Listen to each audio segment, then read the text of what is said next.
नमस्कार दोस्तों, बहुत बहुत स्वागत है आप सभी का एक बार फिर से।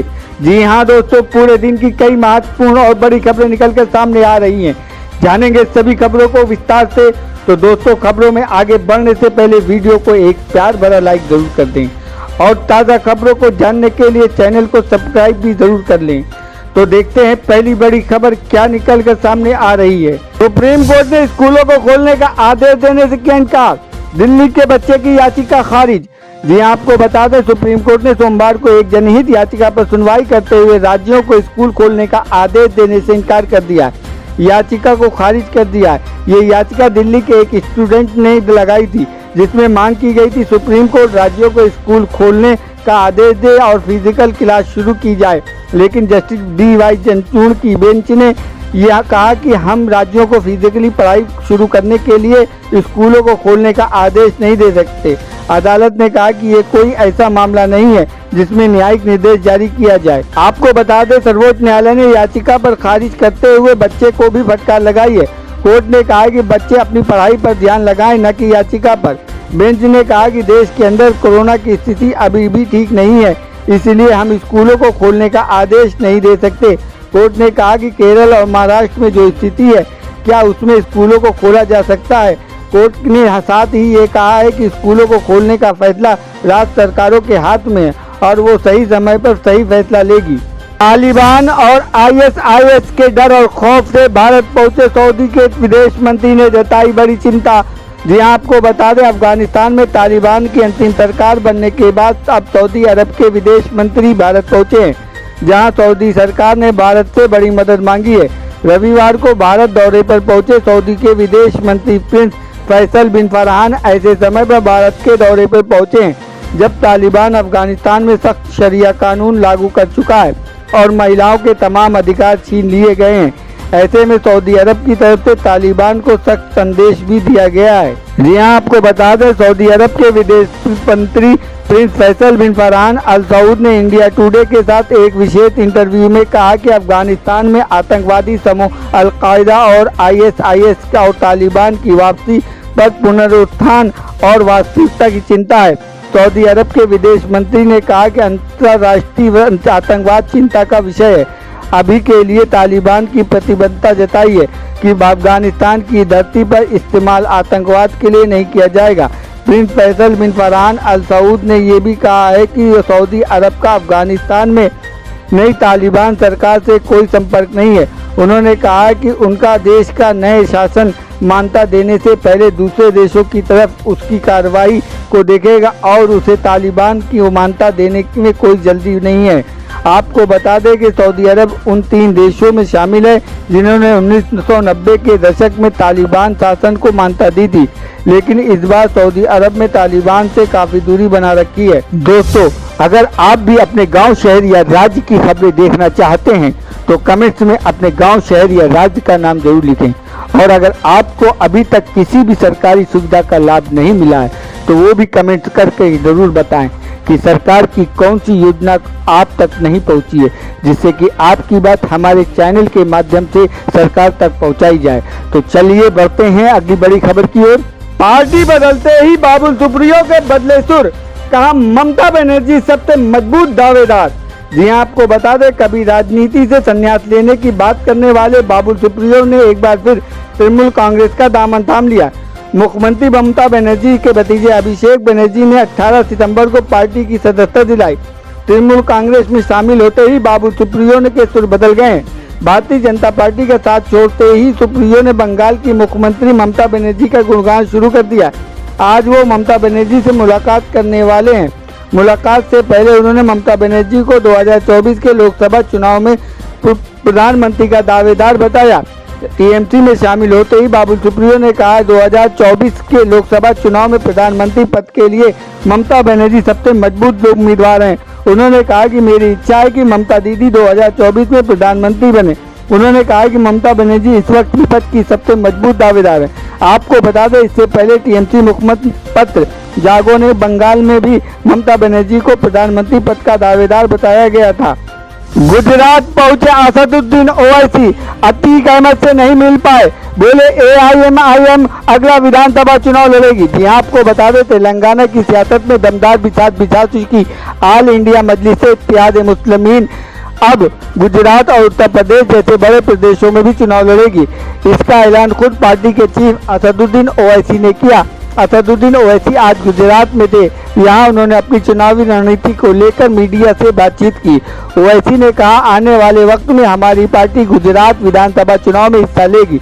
उन्होंने कहा कि यहाँ हम कई सीटों पर अपना संगठन मजबूत कर रहे हैं। कुल कितनी सीटों पर उम्मीदवार उतारेंगे, इसका फैसला गुजरात यूनिट ही करेगी।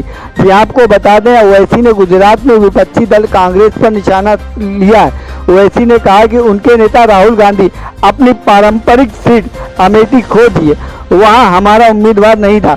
उन्होंने वायनाड जीता क्योंकि वहां लगभग 35% मतदाता अल्पसंख्यक हैं। वे हमें देखते हैं, ए टीम और बी टीम का वोट कटवा कर कहते हैं। कोई बात नहीं, हमारे चुनावी प्रदर्शन पर लोग फैसला करेंगे। दिवाली से पहले एक और तोहफा, केजरीवाल सरकार लगाएगी 50,000 कैमरे और 3,000 स्ट्रीट लाइट्स। जी हाँ, आपको बता दें, दिल्ली सरकार दिवाली से पहले दिल्ली वालों को LED लाइट्स और CCTV कैमरे का तोहफा देने जा रही है। PWD ने दूसरे चरण का काम शुरू कर दिया है। दिवाली तक 90,000 LED लाइट दिल्ली के अलग अलग इलाकों में लगाई जाएगी। साथ ही 50,000 कैमरे लगाने का काम पूरा कर लिया जाएगा। आपको बता दें कि राजधानी में मुख्यमंत्री स्ट्रीट लाइट योजना के तहत 2,10,000 लाइट लगानी जानी है, जिनमें लगभग 1,10,000 लाइट लगाई जा चुकी है। वहीं सरकार की ओर से सभी 70 विधानसभा सीटों में 1,40,000 CCTV कैमरे लगाए जा चुके हैं। आपको बता दें, दूसरे चरण में 1,40,000 के अतिरिक्त कैमरे लगाए जाने का काम शुरू हो चुका है। लगभग 50,000 कैमरे दिसंबर तक लगाए जाने की योजना तैयार हो गई है। दिल्ली के सभी विधानसभा क्षेत्रों में 2,000 कैमरे लगाए जा चुके हैं। अब इन कैमरों की संख्या को बढ़ाकर 4,000 कैमरे की प्रति विधानसभा क्षेत्र की करने की योजना है। संदिग्ध परिस्थिति में महंत नरेंद्र गिरी का निधन, PM मोदी और CM योगी ने जताया दुख। जी हां, आपको बता दें, उत्तर प्रदेश के प्रयागराज से बड़ी खबर सामने आई है। अखिल भारतीय अखाड़ा परिषद के अध्यक्ष महंत नरेंद्र गिरी सोमवार को मृत पाए गए। महंत नरेंद्र गिरी का शव उनके बाग बरी मठ से संदिग्ध परिस्थिति में मिला, जिसके बाद हड़कंप मच गया। वहीं ताजा जानकारी के अनुसार प्रयागराज IG KP सिंह ने बताया कि प्रथम दृष्टया से सुसाइड का मामला लग रहा है। IG के मुताबिक महंत नरेंद्र गिरी का सुसाइड नोट भी मिला है। सुसाइड नोट में उन्होंने लिखा है कि मैं बहुत कारणों से दुखी था, इसलिए आत्महत्या कर रहा हूं। दरअसल महंत का शव उनके कमरे में पंखे से लटका मिला था। महंत की मौत पर IG ने आगे बताया कि हमें आश्रम से फोन आया कि महाराज महंत नरेंद्र गिरी कंधे से लटक गए हैं। जब हम यहां आए तो देखा कि महाराज जमीन पर लेटे हुए थे, रस्सी पंखे से बंधी हुई थी। उनकी मृत्यु हो चुकी थी। सूचना के बाद मौके पर फॉरेंसिक टीम और एक विशेष टीम ने जांच की। टैक्स चोरी के आरोपों पर सोनू सूद ने तोड़ी चुप्पी, रिलीज किया बयान। अरविंद केजरीवाल ने दिखाया सपोर्ट। जी हां, आपको बता दें, पिछले दिनों जब आयकर विभाग ने सोनू सूद पर शिकंजा कसा तो सभी हैरान रह गए थे। आयकर अधिकारियों ने सोनू सूद पर 20 करोड़ रुपए के टैक्स चोरी का आरोप लगाया है। केंद्रीय प्रत्यक्ष बोर्ड CBDT ने यह आरोप लगाया है। जब सोनू सूद और उनसे जुड़े लखनऊ स्थित ग्रुप के परिसरों पर छापा मारा गया तो ये यहाँ पाया गया कि उन्होंने अपनी बेना हिसाब के आय को कई फर्जी संस्थाओं से फर्जी असुरक्षित ऋण के रूप में दिखाया। बहरहाल इतने दिनों तक चुप्पी साधने के बाद अब सोनू सूद ने सोशल मीडिया पर बयान जारी किया है। एक्टर ने पोस्ट की शुरुआत में लिखा है, सख्त राहों में भी आसान सफर लगता है, हर हिंदुस्तानी दुआओं का असर लगता है। जी हाँ, आपको बता दें, अपने स्टेटमेंट में सोनू सूद ने लिखा है, हर बार आपको अपनी तरफ से स्टोरी नहीं बतानी पड़ती, वक्त बताएगा। मैंने अपनी पूरी ताकत और दिल से भारत के लोगों की सेवा करने का प्रण लिया है। मेरे फाउंडेशन का एक एक रुपया कीमती है, जिंदगी बचाने और जरूरतमंदों के लिए। अब यूपी में मुफ्त नहीं मिलेगा राशन। आज से यूपी में नियमित खाद्यान्न वितरण, 3 रुपए चावल और 2 रुपए किलो मिलेगा गेहूं। जी हाँ, आपको बता दें, कोरोना महामारी के दौरान 3 माह तक जरूरतमंदों को मुफ्त में खाद्यान्न वितरण मुहैया कराने के बाद अब उत्तर प्रदेश सरकार ने सार्वजनिक वितरण प्रणाली के माध्यम से सोमवार को अनाज का नियमित वितरण शुरू करेगी। इसमें राशन कार्ड धारकों को उचित मूल्य पर दुकानों पर पहले की तरह 3 रुपए किलो की दर से चावल और 2 रुपए प्रति किलो की दर से गेहूं मिलेगा। राज्य सरकार की ओर से सितंबर माह के लिए खाद्यान्न का नियमित वितरण सोमवार से शुरू होगा और 30 सितंबर तक चलेगा। राशन कार्ड धारकों को खाद्यान्न का वितरण नोडल अधिकारियों के सामने होगा। खाद्य आयुक्त पी गुरु प्रसाद ने इस बाबत विस्तृत दिशा निर्देश जारी कर दिए हैं। पंजाब के नए सीएम चरणजीत सिंह चन्नी का बड़ा ऐलान, हम किसानों के पानी और बिजली के बिल माफ करेंगे। जी हां, आपको बता दें, पंजाब के नए मुख्यमंत्री चरणजीत सिंह चन्नी ने सोमवार को शपथ ग्रहण के बाद प्रेस कॉन्फ्रेंस में कई बड़े ऐलान किए। चरणजीत सिंह चन्नी पंजाब के पहले वरिष्ठ मुख्यमंत्री बने। पंजाब के नए सीएम चरणजीत सिंह ने कहा कि हम किसानों के पानी और बिजली के बिल माफ करेंगे।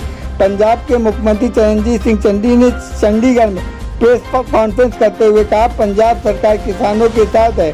हम केंद्र सरकार से तीनों कृषि कानूनों को वापस लेने की गुजारिश करते हैं।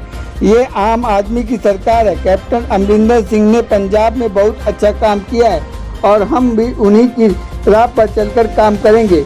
आपको बता दें, पंजाब के सीएम चरणजीत सिंह चन्नी चंडीगढ़ में पहली प्रेस कॉन्फ्रेंस को संबोधित करते हुए भावुक हो गए।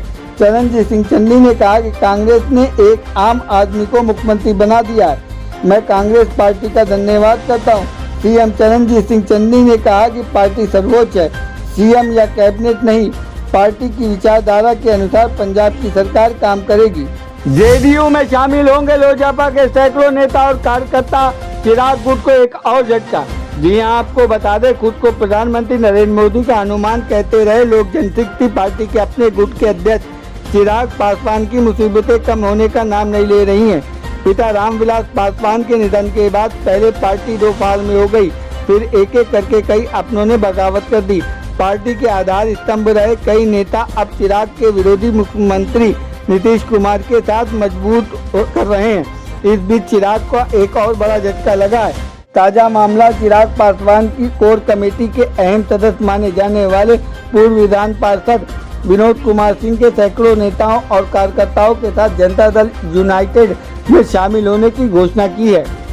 आपको बता दें कि सोमवार को अपराह 3 बजे से अधिक समर्थकों के साथ जेडीयू में शामिल हो रहे हैं। इसके लिए जेडीयू कार्यालय से मिलन समारोह का आयोजन किया गया है। बढ़ते हैं सर्राफा बाजार की ओर, जानेंगे देश में सोने और चांदी की दामों में कितनी गिरावट और बढ़ोतरी हुई। सर्राफा बाजार में सोने के दाम में आज 225 रुपए प्रति 10 ग्राम में गिरावट देखने को मिली। आज सोने के दाम 48,250 रुपए प्रति 10 ग्राम पर रहा। वहीं चांदी की कीमत में 470 रुपए प्रति किलोग्राम की गिरावट देखने को मिली। इससे चांदी की कीमत 64,135 रुपए प्रति किलोग्राम पर रहा। बढ़ते हैं मौसम की जानकारी की ओर, जानेंगे देश और राज्यों का मौसम का हाल। मूसलाधार बारिश से बेहाल कोलकाता, बीते 13 सालों में नहीं हुई इतनी बरसात, कई राज्यों में अलर्ट जारी। जी हां, आपको बता दें कि देश में कई राज्यों में भारी बारिश ने कहर बरपाया हुआ है। भारतीय मौसम विभाग ने पहले ही से 12 राज्यों को भारी बारिश का अलर्ट जारी किया था। सोमवार को बंगाल कर्नाटक राज्यों में जमकर बारिश हुई। तो वहीं मौसम विभाग का ताज़ा अपडेट कह रहा है कि इस वक्त बंगाल की खाड़ी में एक मौसमी चक्रवात सक्रिय हो गया, जिसकी वजह से कई राज्यों में मूसलाधार बारिश होने की आशंका है। आज सुबह बंगाल की राजधानी कोलकाता और आसपास के जिलों में भारी बारिश हुई, जिससे जनजीवन काफ़ी प्रभावित हो गया। मौसम विभाग ने कहा कि भारी बारिश के दौरान इस पूरे सप्ताह जारी रहने की संभावना है। पिछले 24 घंटों में कोलकाता में 142 मिलीमीटर बारिश की दर्ज की गई, जो कि साल 2008 के बाद सितंबर में एक दिन के सबसे अधिक हुई बारिश का आंकड़ा है। पिछले 13 वर्षों में अधिकतम सितंबर वर्षा, जबकि अभी सितंबर खत्म होने में 10 दिन बाकी है। जहां बंगाल का ये हाल है, वहीं राजस्थान, गुजरात, एमपी और छत्तीसगढ़ में भारी बारिश का अलर्ट जारी है। राजस्थान, जयपुर, दौसा, अलवर, करौली, करतोक, कोटा, बाड़मेर, उदयपुर समेत कई इलाकों में भारी बारिश की आशंका है और इसलिए यहां अलर्ट जारी किया है। राजस्थान में 30 सितंबर तक आंधी तूफान जारी रहने का अनुमान है। तो वहीं पहले से भी भारी बारिश की मार सह रहे गुजरात में भी बादल बरसने वाले हैं। तो दोस्तों, ये थी अब तक की सभी बड़ी खबरों की अपडेट। टुडे ब्रेकिंग न्यूज और लेटेस्ट खबरों को देखने के लिए हमारे चैनल को सब्सक्राइब जरूर कर लें। वीडियो लाइक और शेयर जरूर कर दें अपने दोस्तों और रिलेटिव्स के साथ। तो दोस्तों आपसे फिर मिलेंगे काम की खबरों और सरकारी योजनाओं के एक और नए वीडियो के साथ। तब तक के लिए धन्यवाद।